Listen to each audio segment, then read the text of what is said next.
Assalamualaikum warahmatullahi wabarakatuh. Alhamdulillahirabbil alamin wa bihi nasta'inu ala umuri dunya waddin wa ala alihi washabihi ajmain. Halo sahabat kompeten, jumpa lagi di pembelajaran UPP Karawang. Kali ini saya akan membahas terkait dengan pertemuan mata kuliah algoritma dan pemrograman komputer. Adapun pertemuan kali ini kita akan bahas mengenai fungsi di dalam PHP. Ya, fungsi yang di sini kita akan bahas adalah fungsi penggunaan if. Oke, baik rekan mahasiswa dimanapun Anda berada, kali ini langsung saja saya akan tampilkan untuk slide pertemuan kali ini.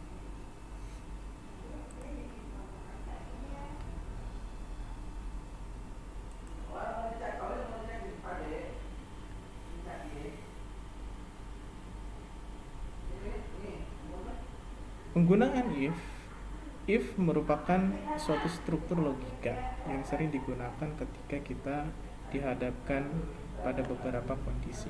Nah, jadi kondisi di sini adalah memiliki dua nilai, yaitu proposisi yang benar dan proposisi yang false atau salah. Nah, dua proposisi ini di dalam algoritma biasanya kita sebut dengan istilah decision. Decision pada suatu algoritma pasti akan sering terjadi ketika kita menjalankan suatu struktur logika atau algoritma kita ke dalam suatu bahasa pemrograman.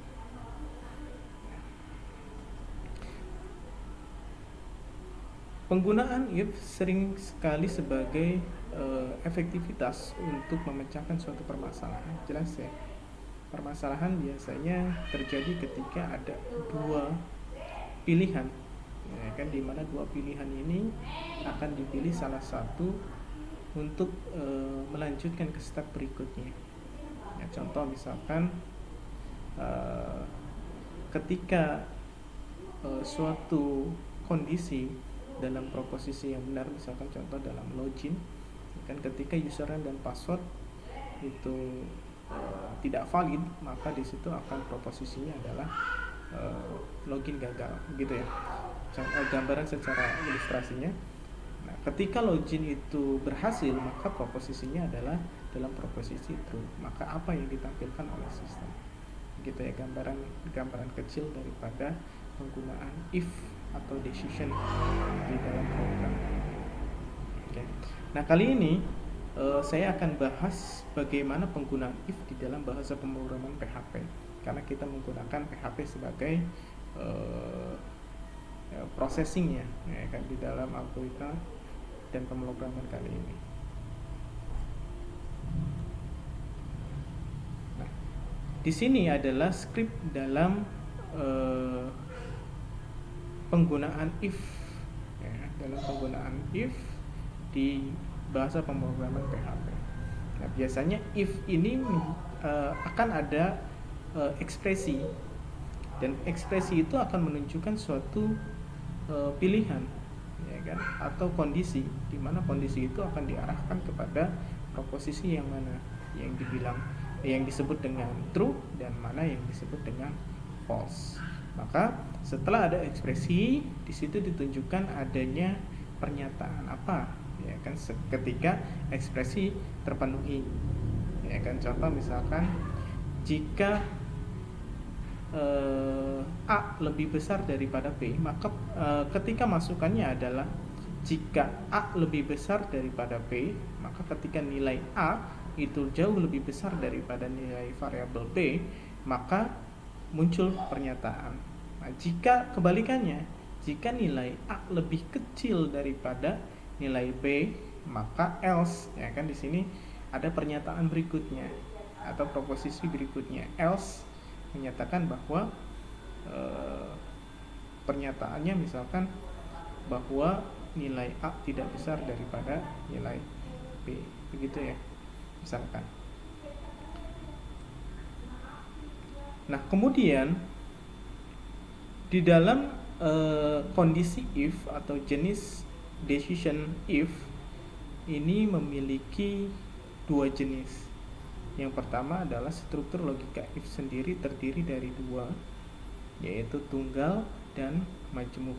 Ya, jadi ada yang memang proposisinya hanya satu, jadi if-nya hanya satu, kondisinya hanya satu saja, ya kan, seperti tadi. Nah, ini yang disebut dengan if tunggal. Sedangkan ketika kita menghadapi if majemuk, yaitu if memiliki kondisi, ya kan, kemudian di dalamnya ada if lagi. Nah, itu yang disebut dengan if majemuk. Nah, di sini disebutkan bahwa di mana kegunaan dari masing-masing jenis struktur logika if ini bisa kita manfaatkan sebagai kebutuhan ketika kita membuat sebuah program. Ya, ini tergantung daripada kebutuhannya. Kalau kita hanya membutuhkan satu kondisi saja atau satu if saja, maka kita gunakan if-nya adalah if tunggal. Akan tetapi ketika kita memang menggunakan atau membutuhkan di dalam program itu if-nya adalah if majemuk, ya, atau lebih daripada satu, atau di dalam satu kondisi ada kondisi lain, nah, maka kita gunakan yang namanya if majemuk, begitu ya. Nah, berikut ini akan kita bahas bagaimana penggunaan dari if yang struktur logikanya adalah tunggal. Nah, ini bahasa pemrogramannya ini dituliskan atau diketikkan melalui HTML ya, sebagai inputannya. Ya, kita buatkan interface inputannya menggunakan HTML. Ya, di dalam inputan HTML ini atau di dalam inputan yang terdapat di dalam HTML ini, tentunya kita pasti menggunakan form ya untuk mengisikan datanya. Ya, seperti yang kemarin dibahas, yaitu ketika ada form, di situ ada atribut yang digunakan. Ya, karena form ini memiliki tag form ini memiliki atribut.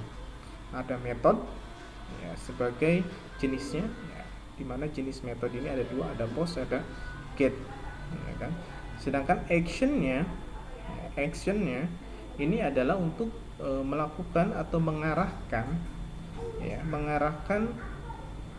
atau mengirimkan data yang diisikan melalui form ini, ya kan, melalui interface inputan ini ke dalam suatu proses. Nah, sini disebutkan bahwa prosesnya adalah nama file daripada actionnya yaitu proses underscore perbandingan.php. Ya. Misalkan ini ada dua nilai.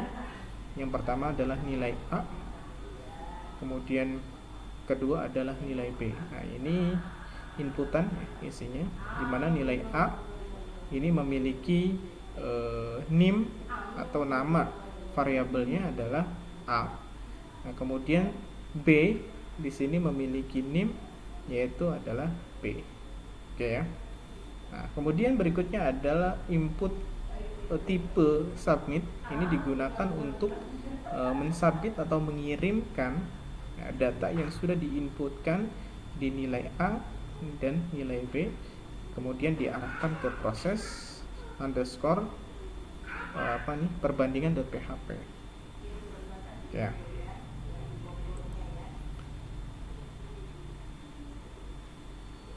Nah, ini penjelasannya ya. Pada baris pertama merupakan kode HTML untuk membuat form dengan metode dan action yang telah didefinisikan tadi ya. Metodenya adalah post, sedangkan actionnya adalah proses underscore perbandingan.php ya. Karena kita menggunakan PHP ya untuk pemrosesannya, maka di belakangnya ekstensinya kita menggunakan PHP.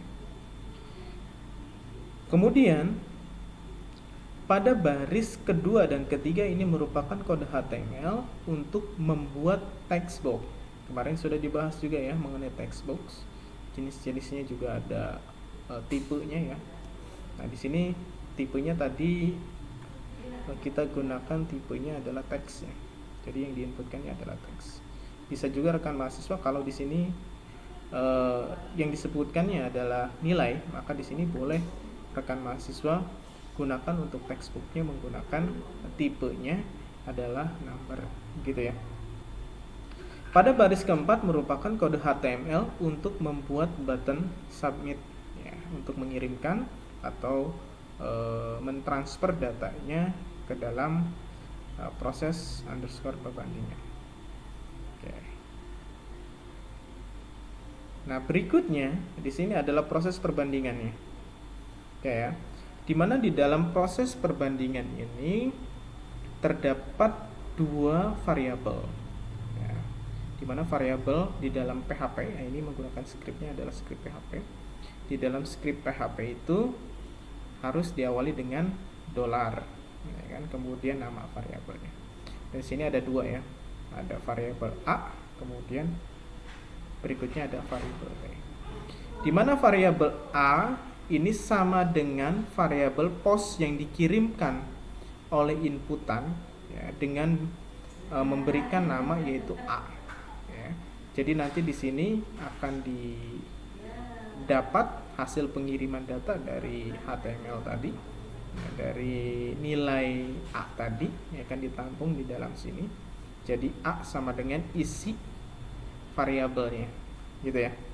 B sama dengan variabel post yang dikirimkan oleh nim B. Begitupun sama ya dengan B, dengan A ya berarti ya. Jadi ini pun menampung nilai dari nim yang sudah dikirimkan oleh form inputan nilai B tadi. Oke. Nah di sini core daripada pertemuan kali ini kita mengimplementasikan if ya, dimana ketika ada if maka di sini ada ekspresinya A. Nah di sini kan ya, kalau if itu pasti harus buka kurung tutup kurung karena nilainya kita memasukkan nilai variabel yang sudah dideklarasikan terlebih dahulu di sini ya. Dalam kurung gitu kan ya, A ya, variabel A lebih besar daripada B, maka echo ya kan, echo nilai A lebih besar begitu ya. Nah jika variabel A-nya tidak lebih besar daripada B, tergantung inputannya ya nanti ya, maka else berarti else kalau tidak sama atau tidak sesuai dengan parameter yang ditunjukkan di sini atau dibuat di sini ya kan, atau operator yang ditunjukkan di sini, maka ini akan memberikan pernyataan yang lain gitu ya. Maka di sini ada else. Nah ini tutup kurung dulu ya, biasakan ini skripnya. Nah ini ya dari awal if dalam kurung kemudian buka kurung baru pernyataannya, diakhiri dengan titik koma ya. So itu harus ada titik komanya, kemudian tutup kurung lagi baru else, buka kurung lagi pernyataan lagi ya kan, titik koma lagi tutup kurung, nah baru tutup PHP begitu ya. Ini adalah skrip untuk melakukan atau menerima inputan kemudian diproses dan ditampilkan hasilnya seperti apa ya kan, dengan melakukan ESO. Nah, ini penjelasannya ya.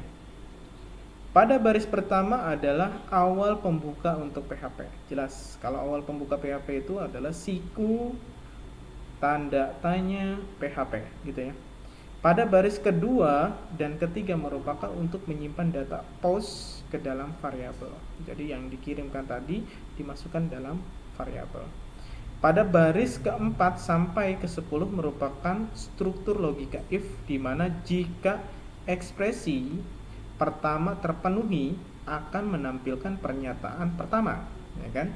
Jika ekspresinya tidak terpenuhi, maka else tadi ya kan, ya tidak terpenuhi dan akan menampilkan pernyataan yang kedua. Pernyataan yang keduanya adalah bahwa nilai B lebih besar, gitu ya. Ini pernyataan pertama, ini pernyataan kedua. Bisa dipahami ya. Kemudian hasil daripada pengkodeannya pasti akan muncul seperti ini. Nah, ini tampilan inputannya. Kemudian ini hasil daripada pemrosesannya. Gitu ya. Sekarang di sini ada contohnya, di sini nilai A adalah 7, nilai B adalah 8. Ya, 7, apakah 7 ya? Jika 7 lebih besar daripada 9 ya. 9, maka pernyataannya seharusnya adalah ini kan. Pernyataan yang pertama. Nah, ternyata A-nya itu tidak lebih besar daripada 9, maka di sini nilai B lebih besar. Begitu ya yang ditampilkan. Bisa dipahami ya, nanti kita praktekkan juga ya. Di pertemuan kali ini saya juga akan coba mempraktekkan bagaimana mengimplementasikan di di Visual Studio Code. Oke.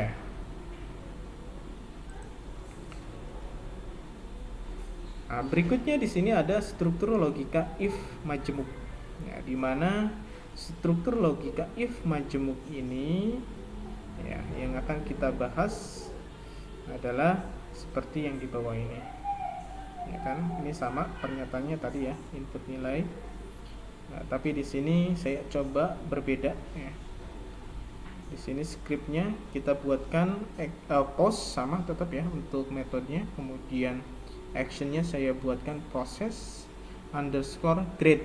Oke ya, kita coba untuk membuat satu grade ya dengan inputan nilai. Input nilai sama ya, variabelnya di sini angka ya, awas. Nah, beda berarti ya dengan yang tadi. Di sini untuk variabel atau atribut name-nya adalah isinya adalah angka. Oke, ini submit buttonnya, button submitnya. Kemudian kita jelaskan, ini penjelasannya sama ya seperti tadi. Bisa rekan mahasiswa baca juga. Nah, ini proses untuk grade-nya. Oke. Dimana di sini di dalam script ini terdapat if majemuk.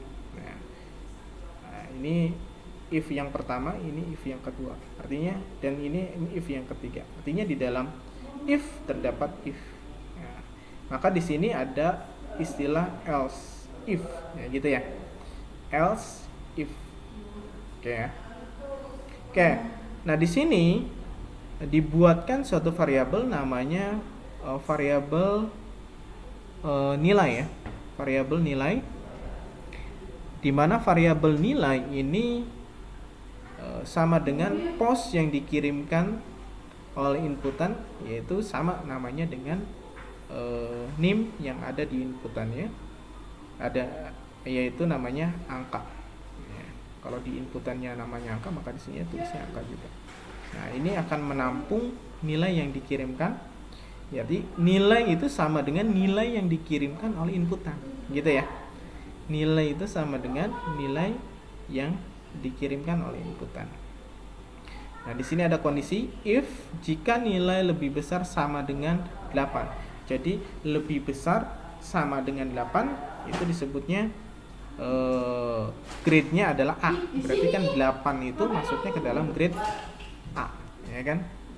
A.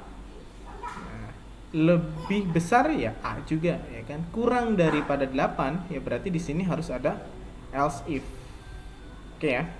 Else if nilai lebih besar sama dengan 7, maka di sini n ya, di sini ada n. N itu berarti operator sama ya. N dan ya berarti ada ada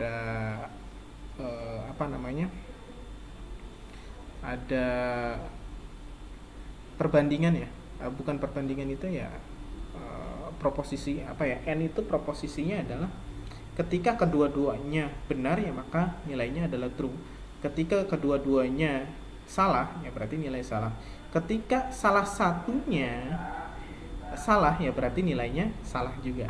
Nah, itu adalah proposisi yang disebutkan dengan logika n, itu harus kedua-duanya terpenuhi ya. Nilai lebih besar sama dengan 7, N, dan nilai kurang daripada 8. Oke ya. Berarti nilai yang lebih besar daripada 7 sama dengan 7, sama dengan 7, dan nah ini kan ada proposisi dan ya. Dan nilai yang kurang daripada 8, maka grade-nya adalah B. Berarti kalau nilainya 8 itu proposisinya mana? Ya, tetap masuknya adalah proposisi A. Ya kan? Sedangkan kalau nilainya 7 ya berarti dia masuk ke dalam grade B. Ya, kalau misalkan nilainya tetap kurang daripada 8, misalkan 6 itu proposisinya lebih besar sama dengan 7 tidak? Tidak, ya kan? Berarti 6 tidak di dalam proposisi grade B. Oke ya. Bisa dipahami ya. Oke. Oh, tapi di sini 7 lebih besar sama dengan 7. Ya, 6 proposisinya tidak ada di sini. Oke, nanti kita coba ya. Harusnya proposisi 6 itu tidak ada di dalam grade B. Oke. Kemudian ada else if nilai lebih besar sama dengan 5, ya kan? N nilai kurang daripada 7. Ya. Nilainya kurang daripada 7 itu masuk ke dalam grade C. Oh sorry, ini berarti 6 bisa masuk ya, karena dia dalam proposisi ini ya, proposisi kurang daripada 8. Nah, di sini ya. Kemudian nilai C itu proposisinya adalah lebih besar sama dengan 5, ya kan, dan kurang daripada 7, berarti 6, harusnya 6 bisa masuk ke C ya. Oke. Ya. Nah, kemudian berikutnya adalah else ya. Ada also grade D ya, selain daripada itu atau kurang daripada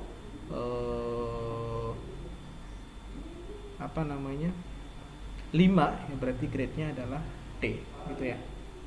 Nah, ini adalah fungsi if majemuk begitu ya. Oke. Nah, ini penjelasannya ya.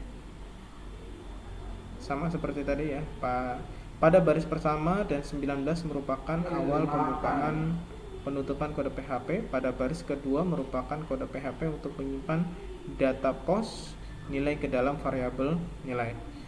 Pada baris keempat sampai dengan 18 ini merupakan struktur logika if, di mana jika ekspresi pertama terpenuhi akan menampilkan pernyataan pertama, dan jika ekspresi pertama tidak terpenuhi akan menampilkan pernyataan kedua, dan seterusnya. Oke ya.